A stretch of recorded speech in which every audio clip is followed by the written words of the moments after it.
আজকে ইরানে হামলা হচ্ছে।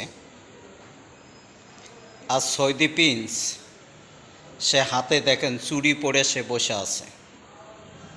সে ইরানকে সে সমর্থন দিচ্ছে না। সে হলো কি এই সৌদি প্রিন্স, এই যে ভিডিওতে যে ছবিটা দেখছেন, এ হলো সবচেয়ে বড় গাদ্দার, সবচেয়ে বড় বদমাইশ এই সৌদি প্রিন্স। আজকে এক এক করে মুসলিম কান্ট্রিগুলাকে আজকে ইহুদিবাদী ইসরায়েল তাদের সাথে লাগতেছে। আজকে বিশ্ব মুসলিম কান্ট্রিগুলো যদি এক হয়, ইহুদি রাষ্ট্র একটাও কিন্তু পারবে না। আজকে শুধু সৌদি প্রিন্স না, এখানে ওমানের প্রেসিডেন্ট হলো সবচেয়ে বড় গাদ্দার, সবচেয়ে বড় মোনাফেক, সবচেয়ে বড় সেই ইহুদিদের দালাল হলো কি ওমানের প্রেসিডেন্ট। এই ওমানের প্রেসিডেন্ট হলো সবচেয়ে বড়, ওমানের প্রেসিডেন্ট, কাতারের প্রেসিডেন্ট, আর হলো সৌদি প্রেসিডেন্ট।